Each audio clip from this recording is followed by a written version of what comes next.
So, welcome to everyone listening or watching this conversation. One of the series of conversations I've had with people I really respect and admire and learn from. And it's a real pleasure to have today someone who I consider both a teacher and a good friend, Anam Thubten Rinpoche,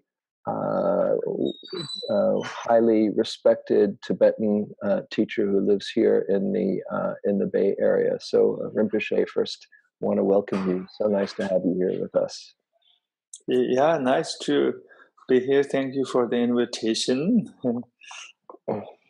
Great. So, as I've been asking my friends, I'm fortunate to know some very wonderful, wise people, how they're getting through these times. And I was motivated because I have these questions myself. These are really crazy times, and wanted to hear how people like you are staying sane and positive and motivated when there's so much divisiveness and hatred and suffering caused by people in power. So just ask maybe to start, how do you hold this with a wise perspective so you don't fall into that same reaction of hatred and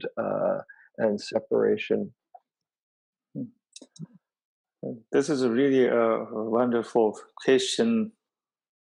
Question that I often ask myself. As you really clearly point out that we are living in a very interesting time and also chaotic as well as also crazy time with a lot of uncertainty.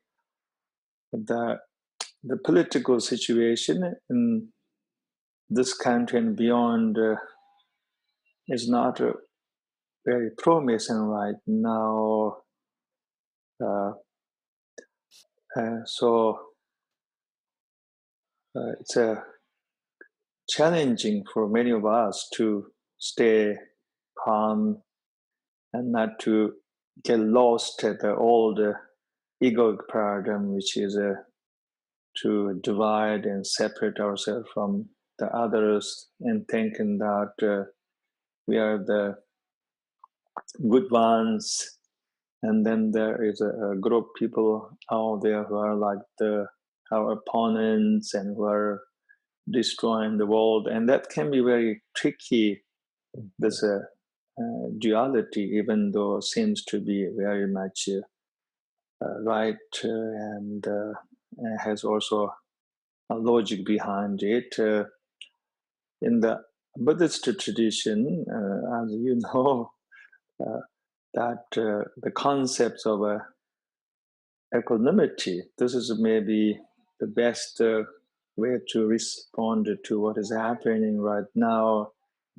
But the equanimity is, of course, not an easy thing to practice. It takes lots of training to really feel equanimity in the faces of these challenging situations. Personally, I like to sometimes use sacred imageries and also archetypes. One of the sacred archetype that I would like to use in terms of maintaining equanimity, sanity, love and kindness in the face of challenges such as this time. Is the Avalokiteshvara. Avalokiteshvara is a sacred archetype. The name of Avalokiteshvara is Chanrizig in Tibetan, means one who gazes upon the world. I like that very much, that whole concept that you don't close your eyes, you just gaze upon the world. It's this eye of compassion, eye of open heart, that you really don't also want to close your eyes. and pretend that everything's fine. It's very easy to do that. It's quite easy to create our personal bubble, and where we close our eyes to what is happening in the world, the injustice, poverty, the political deterioration. And we don't want to do that because, and then we are not only being self-centered, but also we are not taking our responsibility as a citizen of the earth. We all have a responsibility, moral responsibility to really open our eyes and to see all the wrong things going in the world, and then trying to change it too. And but same time, the Avalokiteshvara, this sacred archetype, is about opening the eye of your hearts and eye of your consciousness to the sorrow as well as also to the beauty of the world in the state of equanimity, and not to react, not to react with the anger, not to react with the hatred, and not to divide. So personally, the Avalokiteshvara has been really wonderful archetype, and also some kind of pointer, and that shows us there's a way that we can open our heart and open our eyes, the eyes of consciousness, and to really see what is happening in the world around us, both the beautiful and the ugly things, but not to get lost in the egoic state of consciousness, which is all about reacting and judging, but to hold everything in that big love.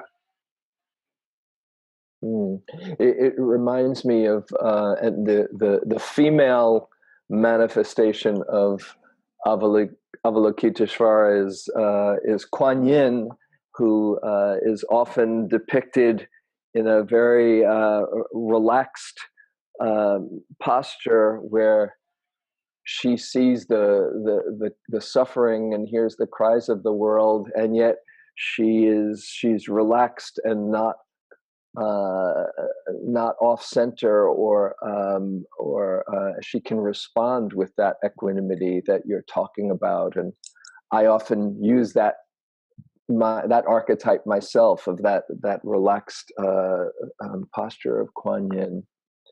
That's so wonderful. Yeah, exactly.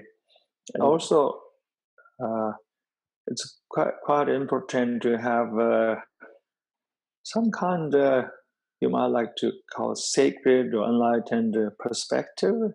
There are two perspectives that we can apply. I often apply these two perspectives when I see some challenges in my life or in the world.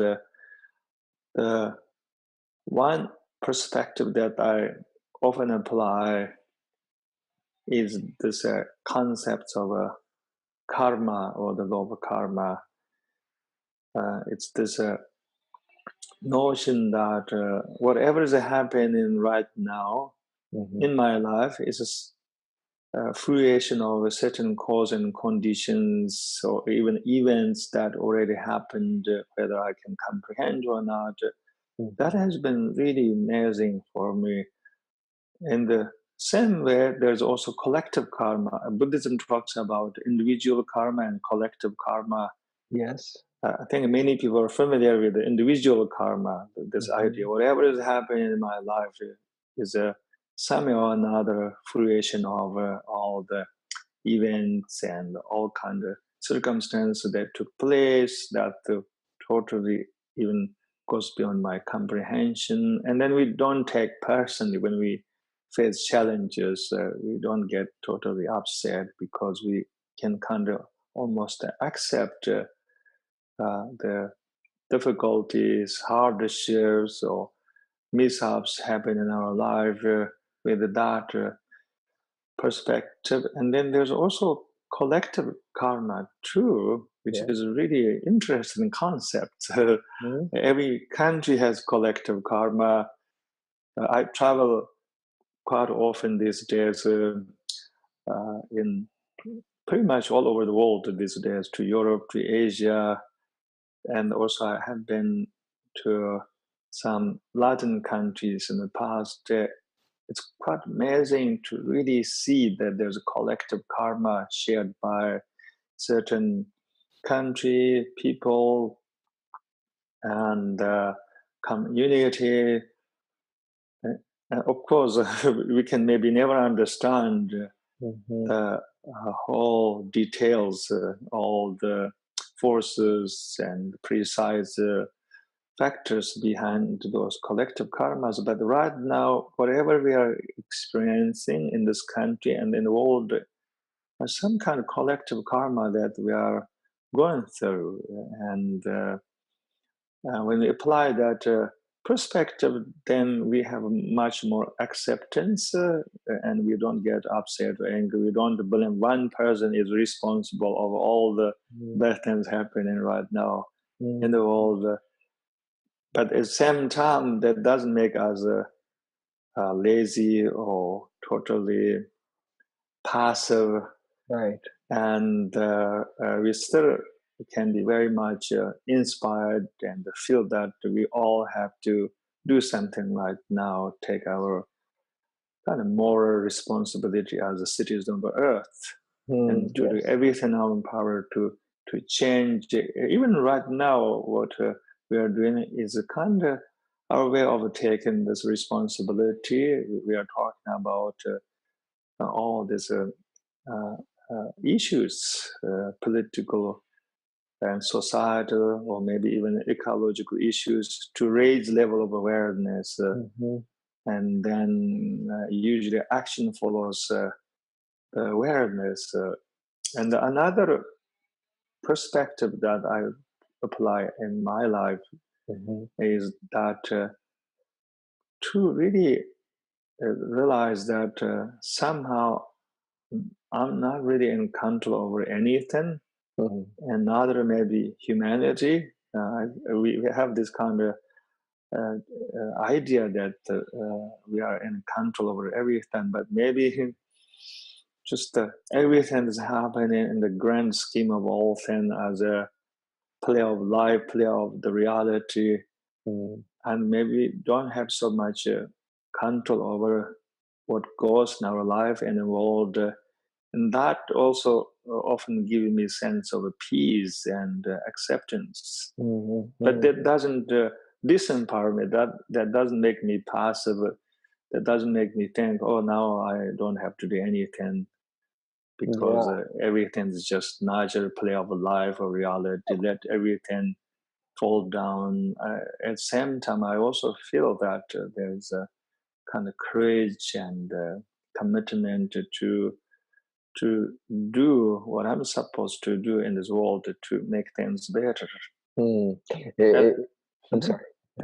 No, please go ahead. It reminds me of a Zen story of this student who's on his way to the Zen monastery, and he passes a family that has fell on hard times and very poor at the side of the road, and he's really sad to see them. And then he goes to the monastery and he speaks to the abbot, and he says, "Oh, it's so sad to see this family and the karma that has befallen them." And the master says, "Well, how do you know it wasn't your karma to help them?"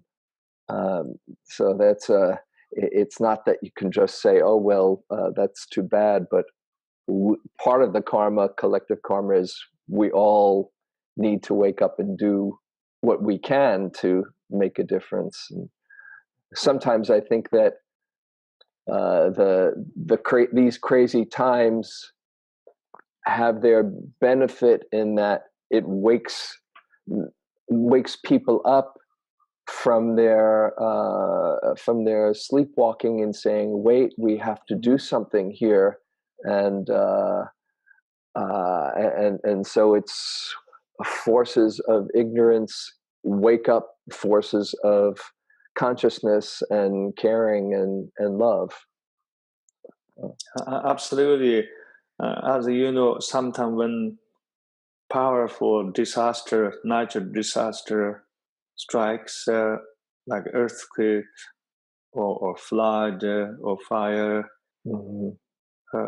people tend to really express or manifest the best part of themselves.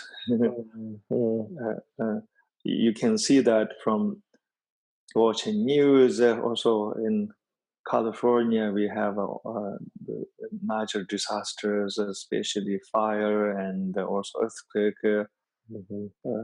When we had a fire in Santa Rosa, I heard all these inspiring stories about people coming out and just start practicing random kindness towards each other. Lots of people moved. I actually spoke with the people who witnessed that random kindness and the sisterhood, brotherhood that people extend to each other. Even strangers help each other. In the same way, I see right now this time is some kind of political earthquake. This is what I see, Mm-hmm. like political tsunami and political fire. And on one hand, everything is really kind of going down, and in all over the world, in many ways, the political climate is really deteriorating. Maybe to a certain extent, the liberty and the democracy are very much suppressed, and other forces like dictatorship are on the rise. And also, you see sometimes now politicians and leaders who supposed lead us tend to sometimes embody not very noble principles. They seems to embody the principles that we really don't want to admire, like victory, injustice, or racism. Yeah, all things that are not very inspiring. Mm-hmm. And but on the other hand, I think this political climate really woke people up, because many people realized that they just can't sit it, and also they didn't know that there's such a negativity out there. There's this anger, hatred, delusion, ignorance, and now people can't afford pretending that everything is perfect, the world is enlightened. And then they were kind of shaken by this political tsunami, this political earthquake. And I think many people are kind of being very much empowered, and many people are very much committing to do something to change and reverse the situation. Yes. I agree. Just want to before we go on to another point, I just want to backtrack for a moment around this notion of collective karma, because it's come up when I've been teaching, and it can be confusing for some people who say, "Well, why is it that is it collective karma that people in underserved neighborhoods have done something wrong to have, or refugees to have their children taken from their parents, and all the injustice done to communities that don't seem to deserve it, and that don't deserve it." And I've had to reflect for myself, well, just where does karma come into that? And one thing that I keep in mind is that not everything can be attributed to karma, and that if karma is used to to as an excuse why these injustices have happened to these innocent children or families, or that the deck is stacked against a certain group of people, it can get very confusing. So I just, any thoughts that you have before we go on to another, because it occurs to me that somebody might have that question who's listening. Right. The law of karma is a perspective that we can apply to feel more peace and even acceptance in relationship to really challenging and difficult circumstances.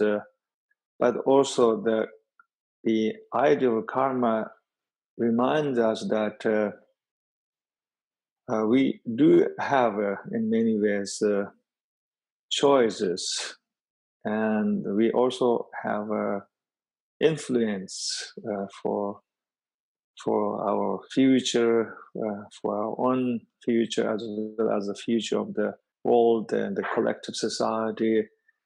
From that point of view, actually the karma, the idea of karma, makes us to act more, and because we realize that whatever we do have a huge impact on the whole humanity, as well as also the future of each of us. And in that sense, I think the concept of karma doesn't make us completely some kind of false transcender, thinking that we don't have to do anything. It's all play of karma. Instead, it encourages us to act. Because we can see that what we are experiencing right now is the fruition of a certain actions and deeds that the people took individually and collectively. So we see there are certain actions and things that we don't want to repeat. We instead want to take actions, and we want to do certain things that to bring about a better, more positive future.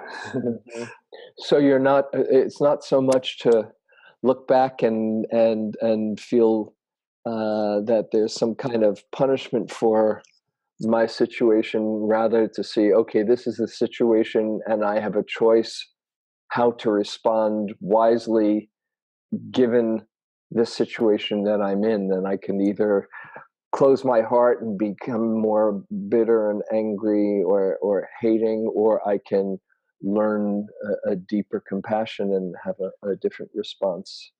Yeah, right. The whole concept of karma, as far as I know, in the Buddhist tradition, is to really understand the like the underlying factors of every situation in our life, and also to see that our actions have always impact, and then in some sense to really understand what is happening right now in this a moment, either in personal life or in a world, as a kind of result of what has happened, but not as punishment, but just to understand the whole law of cause and effect. And that's where there is a sense of peace and acceptance, but at the same time, it encourages us to realize that whatever we do have a very powerful impact for the future, and it basically calls us to take the right action. And just looking at, say, here in the United States, our collective karma is also, there's causes and conditions and so much pain and suffering, would be a natural consequence to people being coming over as slaves and being subjugated to such horrific injustice that, of course, there's consequences of that we're still working out collectively as a society, and our collective karma is somehow to figure out how to hold and process with sorrow and compassion for what's happened, and with the commitment to wake up and do what we can these days to be more inclusive. Oh yeah, absolutely. I'm glad that you point out the history of this wonderful country. Many of us feel that this is a really amazing, such wonderful country, and the basically the leader of the democracy in the world. But at the same time, it also has a history that is not a very wholesome. It has a very painful, dark history as any other nation, and we cannot actually pretend that these things never happened. It's important for us to revisit our history and knowing that and that's some kind of karma that comes with our history, and we are still somehow processing, and we are still experiencing the history. The history is not over. Yes. The racism, everything, the slavery, it's a history, but still is very much alive. Even though perhaps we abolished some of these practices like slavery, but in many ways that whole mentality, the karma are still very much continuing even today. So history is not always history, it's very live. Yeah. And therefore, I think some of this political situation happening right now in this country, xenophobia, injustice, the anti-immigration, misogynism, which is a very much strong in the political environment, are kind of very much part of the history. It's the karma, old karma, but that karma is still very much here. Yeah, and the Buddha did say that suffering is if used skillfully, is what wakes us up to work out the ignorance that was underlying all of that pain and sorrow. Oh yeah, absolutely. And therefore we have to come together and to change the whole karma. The good news about karma is it can be changed. Tibetan yogi Milarepa, who wrote lots of poems, and then also he made this really amazing statement. He said he cannot really come up with any good thing about karma, especially unwholesome karma, but there's one good thing about karma that is always changeable. Karma can be changed. And so if we all come together and take the right action, we can change our collective karma as well as individual karma. They can connect with each other.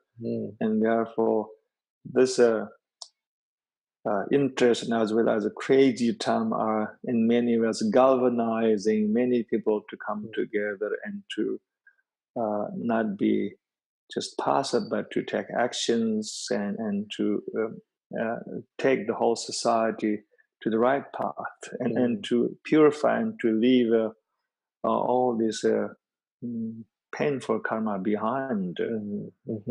And there's also a lot of mindset we have to let go of too. There's all this mindset, which is very much the ground of a present political structure. We have to leave that behind. And I think discrimination, racism, xenophobia are very much part of that old mindset. May it change as Yeah, soon as yes. possible. But same time, when we apply this more enlightened perspective, we don't get too emotionally charged. Yes. We have much more understanding and forgiveness to the world, and also we may be able to somehow love the people who are somehow embodying the dark side, everything that we are against right now. Yes. Well, let me ask you, this is just where I was thinking of going next. We can have all kinds of noble aspirations of opening our hearts and seeing with compassion and forgiveness, which I certainly, aspire to. And being human, sometimes when I hear about something or read something that just seems so unfair and egregious, outrageous, I can get activated and see myself getting triggered. And I want to ask if and when that ever happens with you, what practices do you use to have that wider perspective that maybe others can benefit from hearing, and maybe that can be used by them as well? What do you do when you get really activated and that human response comes in of hate, of frustration and anger? Well, deep breathing always helpful. Deep breathing, except when we get carried away, when we get carried away by emotions, we tend to forget to take the deep breathing. Of course, this is a kind of joke, but actually it works quite well. Yeah, that's a very, very, really good question.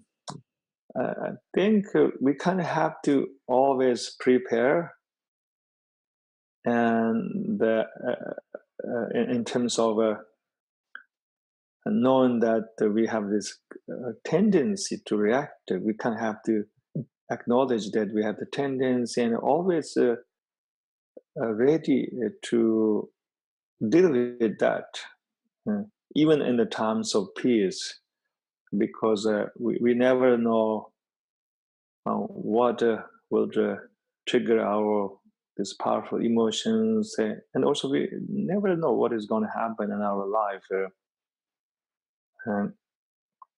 and so we kind of have to always be ready to deal with this all the tendencies, like the tendencies to react, and therefore in the Buddhist tradition, as you know, we practice the four immeasurables, even in the good times when nobody's challenging you. The last of the four immeasurable is the immeasurable equanimity, and many people practice this four immeasurables as a daily spiritual sadhana. Even you say the four, say us all four for people who aren't familiar. Yeah, the four immeasurable. The last one is the immeasurable equanimity, where even sometimes you can visualize your loved ones and then all the people who challenge you, and trying to somehow hold all of them in our hearts and not to exclude anybody. And when we do such a practice, we are much more ready to face the challenges, and also ready to face difficulty people, and not to completely get carried away our anger and aversion. And so, and the just for those who are listening who might not be familiar, the four immeasurables, or in Theravadan Buddhism, spoken of as the divine abodes, the Brahma Viharas of loving kindness, or a friendliness, compassion when there's suffering, joy when there's happiness, and then that equanimity that you just mentioned. So besides the deep breathing, anything else that you find helpful to do that you could recommend or suggest? Yeah, I usually try to use one of those two perspectives which I mentioned. One is the law of karma, other one is just to realize that I'm not in control over anything, neither the whole humanity, whatever is happening in this world is somehow or another kind of play of a grand scheme that goes beyond our comprehension. And when I remember to apply those two perspectives, then I feel much more at ease and feel that I'm kind of resting in the eye of the storm. Mm-hmm. And then there are other practices I also often use it too. But I think we just have to always prepare to deal with the difficult people and situations, even when we don't have any challenges. And that's why, as an ideal, we are supposed to be doing some kind of spiritual practice all the time, such as the four immeasurables. If everybody practices the four immeasurables every day, and perhaps we'll be ready to face this kind of crazy time and not to lose our sanity and still to be cool. Let me ask just if you feel like it, are there times that you do get activated and have to use practices to come back to yourself because you've gotten really stirred up? Yeah, absolutely. I think sometimes we don't need the big challenges. The small challenges really can totally trigger our emotions, and then sometimes when we look back, we say, "Oh, did I lose my awareness totally?" That happens even with the small challenges too. And the best way is really to wake up every early morning with some kind of noble intention. Basically, you hold vow to stay present and maintain awareness and mindfulness, and not to react throughout the day in the faces of all the situations, either the small ones or the big ones. And the morning seems to be a very critical time for everybody to set that noble intention. And we kind of never know what the day is going to bring to us. We have no idea. Every day is a totally unexpected, full of surprises. I was visiting recently Mari and led a weekend meditation retreat. Few people come all there from Big Island, Hawaii, and they told me that lots of homes are totally burned down with the lava flow. Just like that, we really don't know what is going to happen, and we don't know what each day is going to bring to us. Each day is full of mystery, full of surprises, and hopefully each day is going to bring thousands of blessings, but there's no really certainty about it. But I think we do have this kind of unexamined feeling or perception that somehow we have a control over each day. We kind of know what is going to happen.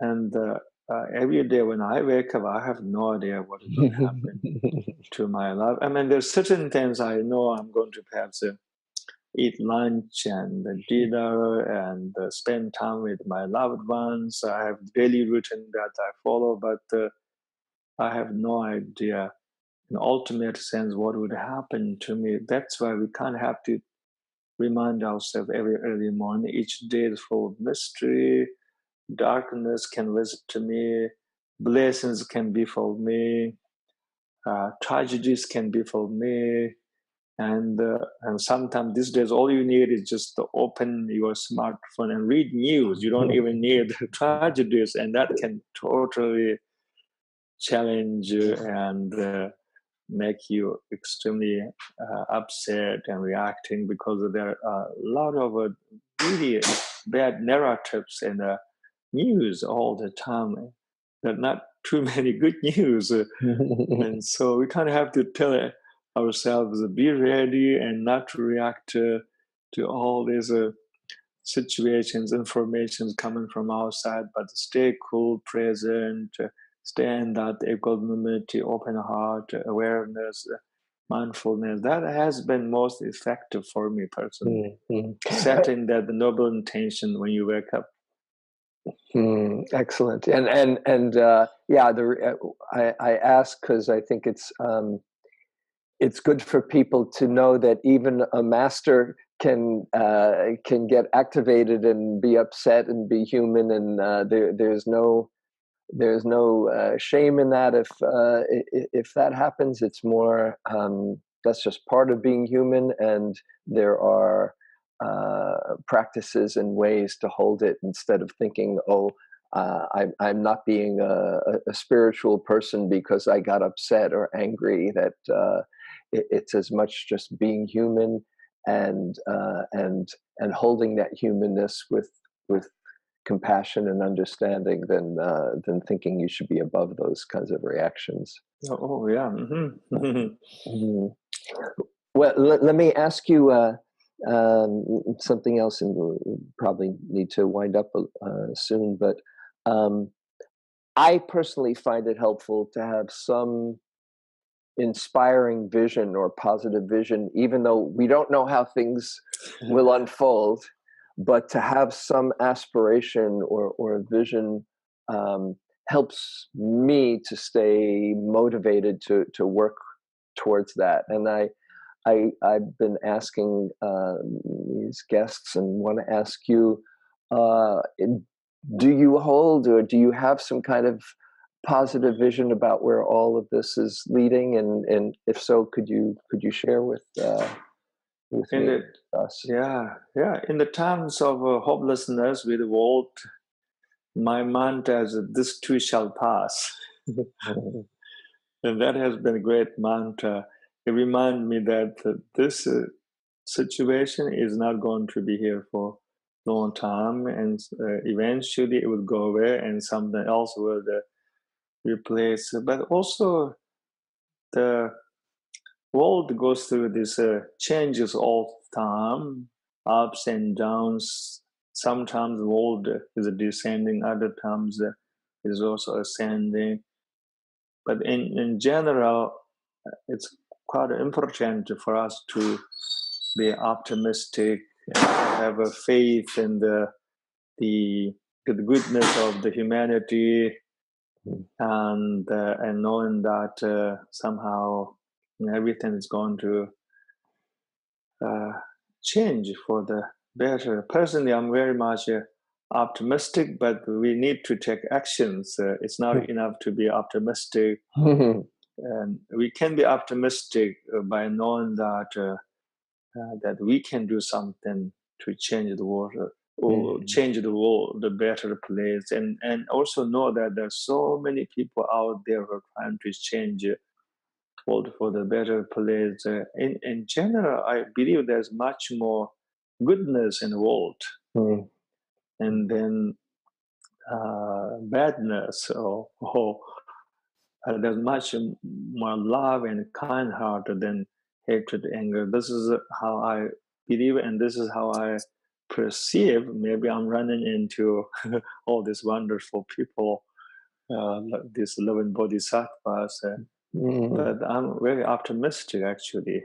And also, the world has never been fully perfect. We think that the world has been perfect or maybe better than now, but the world has been like this all the time.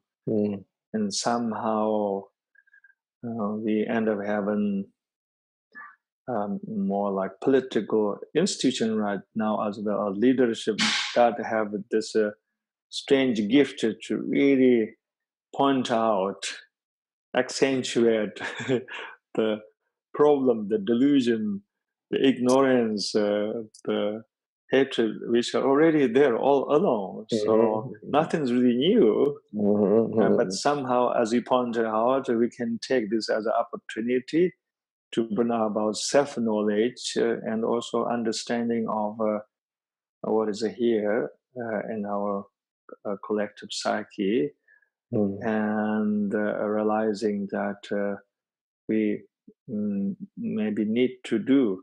We have to be more active and to really change the whole our human consciousness and let go of all these mindsets that are no longer helping us, but to grow and to bring more love and wisdom.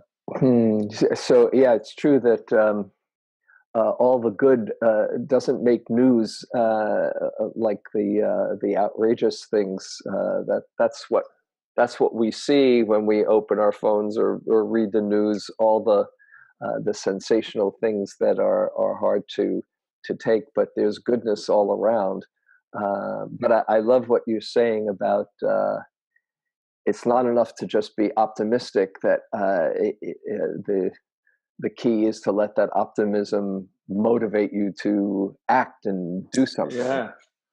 Yeah, optimism is important. I think it helps us to be more active. If we're pessimistic, then we perhaps won't do anything. We won't take action. We just let the whole world go down. And therefore, optimism is the motivation, the right motivation. I think Buddha said something like that. Everything follows the thought, intention. In this case, the optimism is the intention. Lovely. Well, maybe we can end on that note and just let you know how happy I am to get to talk with you and share your wisdom with so many, and just keeping on inspiring others through your teaching, and we're all in this together. So well, yeah, thank you so much for the invitation, and thank you for doing this work and what you're doing right now, the interviewing with all these wonderful people, your friends. Definitely will have impact, positive impact on the world. Well, let's hope so. Okay, thank you, Rinpoche. Oh, thank you so much. Gratitude. So good to be with you. Okay. Okay, bye-bye.